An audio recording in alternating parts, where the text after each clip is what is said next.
Et salut à tous, bienvenue sur l'Initial Location. Aujourd'hui, on va parler d'un petit sujet qui est super important quand même. C'est une des clés, c'est la patience au moment de la recherche. Alors c'est assez paradoxal parce que en même temps, il faut être patient, mais en même temps, il faut être pressé et savoir réagir vite. Donc je m'explique. Le premier piège que je vois et que j'ai vécu moi-même énormément, c'est que au tout début, je cherchais, et j'avais vraiment l'impression, et je pense que j'aurais pu tomber dans ce piège-là, de chercher en fait euh, toute ma vie le canard à cinq pattes. Je crois que c'est comme ça l'expression, c'est comme ça qu'on dit. C'est-à-dire le bien très très bien situé, le bien au bon prix. Parce que parfois aussi, on se dit pour 3000 euros, ah ben non, moi j'avais dit que c'était 2000 en dessous, tant pis, je ferai pas l'effort. Voilà, toutes les fois aussi où on se dit, ah ben non, là je vais pas faire d'offre, ça sera la prochaine fois, la prochaine fois, la prochaine fois. Ça, c'est un gros frein aussi que j'ai eu pendant longtemps. Ne pas faire d'offre en fait. Faites-le quand même, au pire vous allez recevoir un non.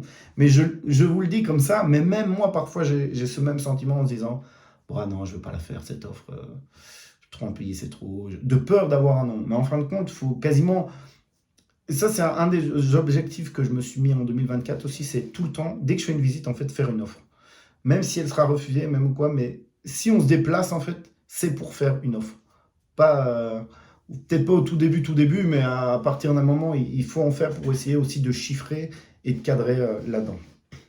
Donc c'est ça le premier piège, c'est vouloir euh, chercher toute sa vie le bien idéal. Ne faites pas ça.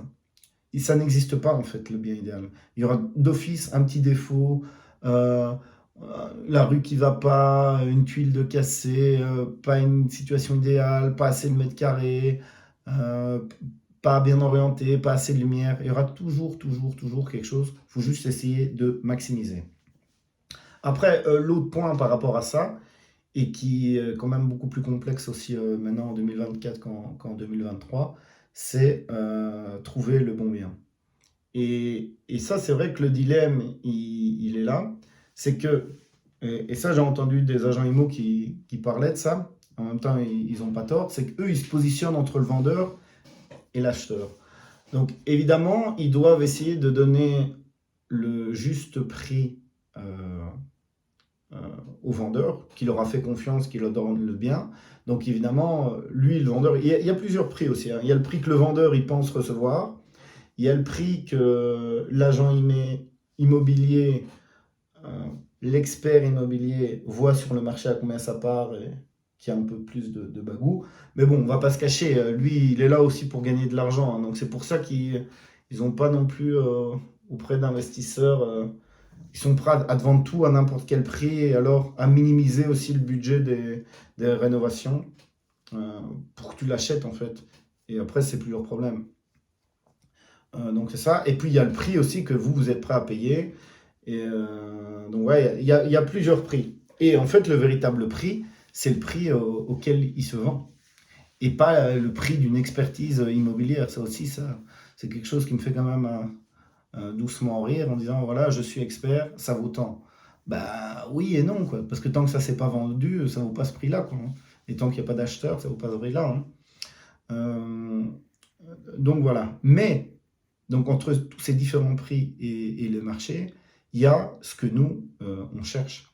Et bien évidemment que tout ce qu'on voit sur ImoWeb ou même en général, où la grande tendance aussi, c'est bien off-market. Tu as l'impression que quand on dit ça maintenant, c'est un joker et ça veut dire que d'office, tu as fait une bonne affaire. Mais en fait, peut-être le prix il est élevé, peut-être que. Enfin, vous voyez ce que je veux dire, on dit bien off-market comme si tu avais déjà fait une bonne affaire, mais si ça rentre pas dans les chiffres et tout, ouais, ça peut être un bien off-market, mais c'est pas pour ça que c'est une bonne affaire, quoi, hein. Donc c'est pas évident non plus. Et ce qu'il faut bien prendre conscience aussi, euh, c'est que des biens, le trésor, comme on pourrait l'appeler, ben, il n'y en a pas énormément et il faut chercher beaucoup en trésor. Donc oui, parfois c'est possible que sur un moment donné, tu vas trouver deux, trois bonnes affaires et pas pouvoir tous les réaliser. Je suis d'accord avec ça. Mais il faut quand même pas oublier que moi, c'est en tout cas une de mes plus grandes difficultés, c'est de trouver des bons biens. Et c'est pour ça qu'il existe aussi des chasseurs immobiliers, qu'il faut faire aller son réseau et tout ça. mais c'est quand même pour moi le gros problème. Parce que le financement, l'argent et tout ça, au début, franchement, et même encore jusqu'à récemment, je trouvais que tous les gens qui disaient ça, c'était bateau en disant l'argent, c'est pas le problème, on le trouve et tout ça. Ouais, ok, quand tu commences à avoir un peu de bouteille, quand tu commences à avoir des réseaux, quand tu connais des gens, ok.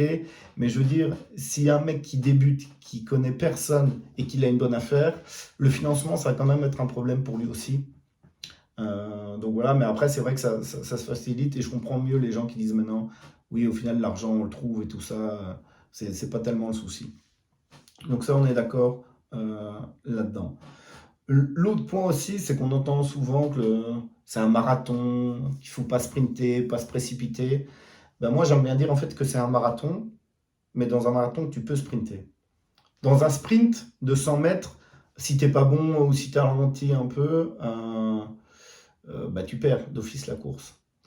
Un marathon de 42 km, dans l'idéal, tu peux sprinter, te refaire, revenir sur le concurrent et tout ça. Dans la réalité des choses, bah, les Kenyans, voilà, ils courent à, je sais pas, moi, 20 km/h. Et en fait, même si tu sprintes, bah, tu vas monter un peu, mais tu sais pas tenir pendant autant de temps. Donc, l'image est peut-être pas bonne, mais vous voyez ce que je veux dire en gros.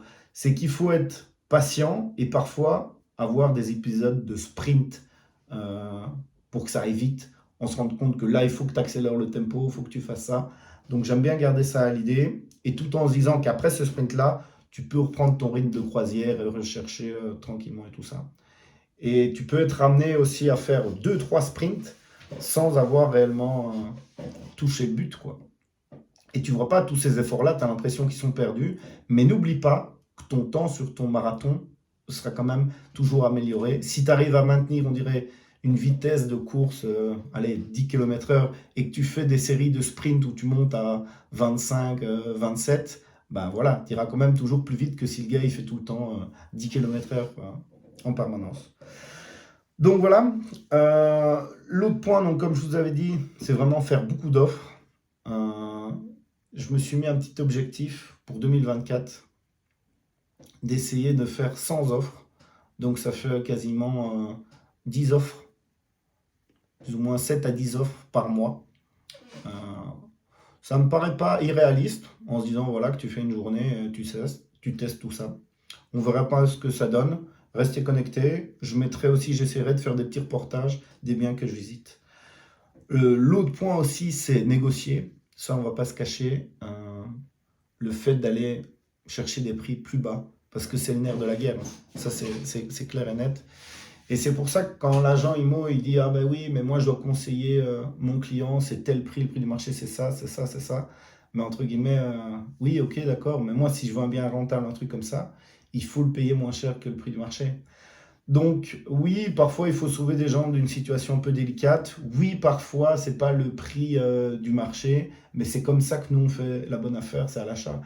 Donc oui, le vendeur perd parfois un peu de l'argent, mais peut-être c'est parce qu'il est pressé, qu'il a besoin d'argent, que le marché il est comme ça. Faut pas voir ça non plus comme des méga requins qui arrivent et qui bouffent tout.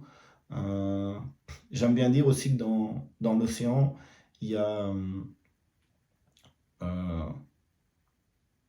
pas une chaîne alimentaire, mais vous voyez, tous les animaux servent, certains en mangent d'autres, d'autres viennent aider d'autres animaux. Et c'est cet écosystème qui permet d'avoir un marché sain et serein. Et de nouveau, tous ceux qui disent ah ouais, mais les investisseurs, c'est des salauds, ils mettent les prix au plus bas et tout ça, ben, alors vous, à la limite, épargnez toute votre vie, mettez votre argent dans un bien à 2% de rentabilité, et après, voilà, vous pourrez donner des leçons de morale en disant voilà, il faut faire ci, il faut faire ça, il faut faire plus beau, il faut faire mieux. Ça aussi, parfois dans la colocation, ben voilà, c'est des trucs de base de chez Ikea, des meubles de base. La cuisine aussi, c'est pas la cuisine à 20 000 euros. Et il y a des gens qui critiquent ça et qui disent bah non, il faut plus, il faut plus, il faut plus. Bah, j'ai envie de leur dire bah faites-le vous en fait. Faites-le vous, mettez que de l'argent là-dedans et après vous pourrez venir donner des leçons aux autres. Moi, je dis encore une fois, tous les logements que j'ai eus, je vis dedans sans aucun souci et ça, je peux regarder droit dans les yeux, quoi. Et quand je vois en fait avec le recul où j'ai déjà dormi partout dans le monde, auberges de jeunesse, même dans des petits boui-boui pourris, ou dans la rue, ou dormir dans des aéroports et tout ça, des endroits vraiment bizarres et crasseux. Quand je vois le logement et tout ça, au prix que je paye, j'ai pas honte de le dire, moi, tous les logements que j'ai, je dors dedans sans souci, quoi.